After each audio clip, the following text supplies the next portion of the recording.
വാഹനം വാങ്ങിയത് അറിഞ്ഞുകൊണ്ടാണോ? ഇത്തരത്തിലുള്ള വാഹനമാണെന്ന് അറിഞ്ഞുകൊണ്ടാണോ വാങ്ങിയത്?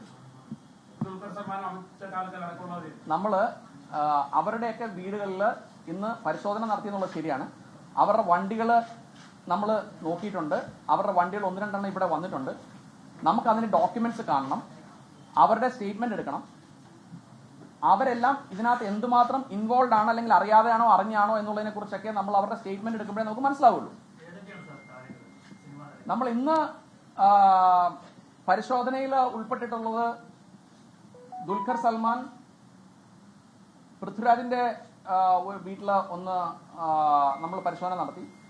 അമിത് ചക്കാലക്കൽ എന്ന് പറയുന്ന ഒരു നടനുണ്ട്, അദ്ദേഹത്തിന്റെയും വീട്ടിൽ ഒരു പരിശോധന നടത്തിയിട്ടുണ്ട്. ഈ 3 നടന്മാരാണ് ഇപ്പോൾ തൽക്കാലം നമ്മുടെ റഡാറിൽ ഇന്ന് വന്നിട്ടുള്ളത്. ഇവരുടെ എല്ലാം വാഹനങ്ങൾ എടുത്തിട്ടുണ്ട്. ഇന്ന് ടോട്ടൽ 36 വണ്ടികൾ എടുത്തിട്ടുണ്ട്. അതില് നമ്മൾ ഇന്ന് കേരളത്തിൽ അങ്ങോളം ഇങ്ങോളം തിരുവനന്തപുരം മുതൽ തിരുവനന്തപുരത്ത്, കോട്ടയത്ത്, അടിമാലി, കൊച്ചി, തൃശ്ശൂര്, മലപ്പുറം, കുറ്റിപ്പുറം, കോഴിക്കോട് തുടങ്ങിയ എല്ലാ സ്ഥലങ്ങളിൽ നിന്നും നമ്മൾ സെർച്ച് നടത്തി അവിടുന്ന് നമ്മൾ വണ്ടികൾ പിടികൂടിയിട്ടുണ്ട്.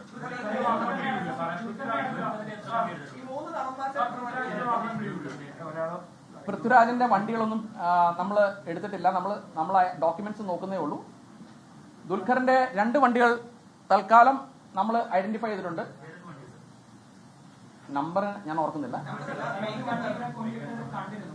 അതോ ഒന്നൊരു ഡിഫൻഡർ ആണ്, ഒന്ന് പ്രാഡോ ആണല്ലേ, ക്രൂയിസർ ആണോ? ഞാൻ കൃത്യമായിട്ട് ഞാൻ ഓർക്കുന്നില്ല.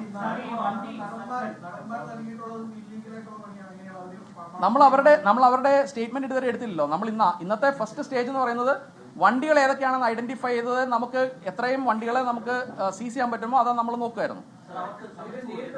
എന്തോ സമൺസ് കൊടുക്കുകയും ഇവിടെ ഹാജരാവുകയും അവരുടെ സ്റ്റേറ്റ്മെന്റ് എടുക്കുകയും ചെയ്യും.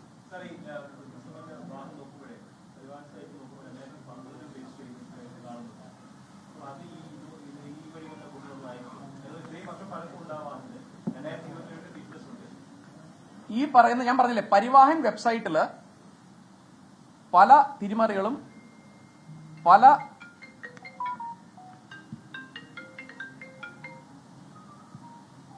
പരിവാഹൻ വെബ്സൈറ്റിൽ പല ഡീറ്റെയിൽസും വളരെ ഡിഫറെൻ്റ് ആയിട്ടാണ് അവർ അപ്ഡേറ്റ് ചെയ്തിരിക്കുന്നത്. അപ്പോൾ അതിനകത്ത് തന്നെ നമ്മൾ നോക്കുകയാണെങ്കിൽ ഇന്ത്യൻ ആർമിയുടെ ആവാം, എംബസികളുടെ ആവാം, അതുപോലെ ഏതെങ്കിലും വണ്ടികളുടെ ആണ് എന്ന് പറഞ്ഞ് ആയിരിക്കാം നമ്മൾ വണ്ടികൾ കൊണ്ടുവന്നിരിക്കുന്നത്. അപ്പോൾ ഇതിന്റെ നമുക്ക് കൂടുതലായിട്ട് ഡീറ്റെയിൽസ് എടുത്ത് ഓരോരുത്തരുടെ നമ്മൾ എടുക്കുന്നില്ല. ഇന്നിപ്പം MVD, നമ്മുടെ കേരളത്തിലെ MVD നമ്മളെ വളരെയേറെ സഹായിച്ചു എന്നുള്ളത് ശരിയാണ്. അവര് നമ്മുടെ കൂടെ ഉണ്ടായിരുന്നു ഇന്ന്. കാരണം അവരും ATSഉം സ്റ്റേറ്റ് പോലീസും നമ്മളെ വളരെ ഹെൽപ്പ് ചെയ്തു. മറ്റുള്ള സംസ്ഥാനങ്ങളിൽ ചില RTOസിൽ ഇത് വളരെ കൃത്യമായിട്ട് ഇങ്ങനെയുള്ള വണ്ടികളെല്ലാം പോയി രജിസ്റ്റർ ചെയ്യുന്നു എന്നുള്ളത് നമ്മുടെ നോട്ടീസിൽ പെട്ടിട്ടുണ്ട്. നമ്മളല്ല അത് ഇൻവെസ്റ്റിഗേറ്റ് ചെയ്യേണ്ടത്. അത് മോട്ടോർ വെഹിക്കിൾ ഡിപ്പാർട്ട്മെന്റോ government of India, Parivahan website ആണെങ്കിൽ ഗവൺമെന്റ് ഓഫ് ഇന്ത്യയോ, അല്ലെങ്കിൽ അതിന് റെസ്പെക്റ്റീവ് ആയിട്ടുള്ള ഏജൻസീസ്, ഇപ്പോൾ ഇൻകം ടാക്സിന്റെ ആണെങ്കിൽ ഇൻകം ടാക്സ്, എൻഫോഴ്സ്മെന്റ് ആണെങ്കിൽ അവർ, GSTയുടെ ആണെങ്കിൽ GST വകുപ്പ്, അങ്ങനെ ഓരോരുത്തരും അവരവരുടെ ഡിപ്പാർട്ട്മെന്റലായിട്ട് ഉള്ള ഒരു ആക്ഷൻ ഉണ്ടായാൽ മാത്രമേ ഇതിന്റെ എല്ലാം നിജസ്ഥിതി നമുക്ക് വെളിയിൽ കൊണ്ടുവരാനായിട്ട് സാധിക്കുകയുള്ളൂ.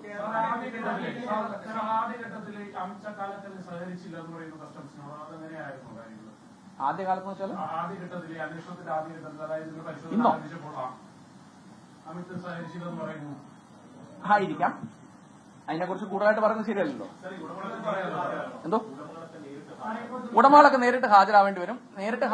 എന്ന് മാത്രമല്ല അവർ അതിന്റെ ഡോക്യുമെന്റ്സ് എല്ലാം നമ്മളെ കാണിക്കേണ്ടിയും വരും. എന്നാലല്ലേ നമുക്ക് ഫർദറായിട്ട് നോക്കിയിട്ട് അതിന്റെ ഡീറ്റെയിൽസ് എടുക്കാൻ പറ്റുള്ളൂ.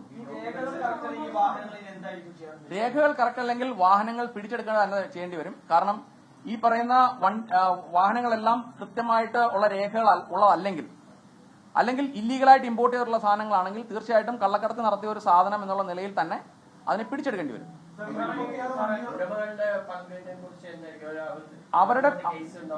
അവരുടെ റോൾ എന്താണ് എന്നുള്ളതിനനുസരിച്ചായിരിക്കും അവർക്കെതിരെയുള്ള കേസ്.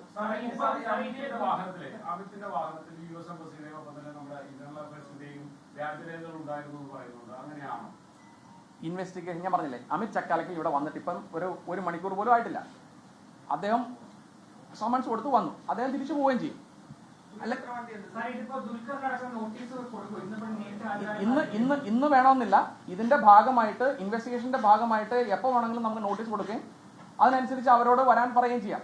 കാരണം നമുക്ക് ഈ 150 വണ്ടികളുള്ളപ്പം നമുക്ക് ഫേസ് ബൈ ഫേസ് ആയിട്ടല്ലേ നമ്മളെല്ലാവരും വിളിക്കാൻ പറ്റുള്ളൂ. അത് കസ്റ്റംസ് നിയമം അനുസരിച്ച് വളരെ കൃത്യമായിട്ടുള്ള ലിമിറ്റ്സ് വെച്ചിട്ടുണ്ട്. ആ ലിമിറ്റ്സിനനുസരിച്ച് മാത്രമേ കൃത്യമായ ഒരു അറസ്റ്റ് ഉണ്ടാകുമോ ഉണ്ടാകില്ലയോ എന്ന് പറയാൻ പറ്റുള്ളൂ. ഞാൻ പറഞ്ഞില്ലേ, ഈ കാര്യങ്ങളെല്ലാം നോക്കിയതിന് ശേഷം, കാരണം നമ്മൾ തുടങ്ങിയിട്ട് പോലുമില്ല. നമ്മൾ ഇന്ന് വണ്ടികളെല്ലാം പിടിച്ചു, വണ്ടികളുടെ കൊണ്ടുവന്നു, വണ്ടികൾ നമ്മൾ എക്സാമിൻ ചെയ്തുകൊണ്ടിരിക്കുന്നു, വണ്ടികളുടെ ഡോക്യുമെന്റ്സ് എക്സാമിൻ ചെയ്തുകൊണ്ടിരിക്കുന്നു, വണ്ടികളുടെ ഉടമസ്ഥന്മാരുടെ സ്റ്റേറ്റ്മെന്റ്സ് നമുക്ക് എടുക്കേണ്ടത് ആവശ്യമുണ്ട്.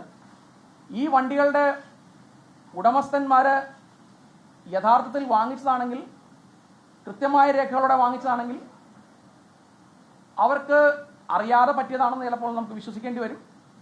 അല്ല എങ്കിൽ അവർക്കതിനെതിരെ ആക്ഷൻ എടുക്കേണ്ടി വരും. എന്തായാലും വണ്ടി കൃത്യമായ രേഖകളില്ലെങ്കിൽ ഭൂട്ടാൻ വഴിയോ ഇല്ലീഗലായോ ഇന്ത്യയിലേക്ക് കടത്തിക്കൊണ്ട് വന്നതാണെങ്കിൽ തീർച്ചയായും അത് പിടിച്ചെടുക്കേണ്ടി തന്നെ വരും.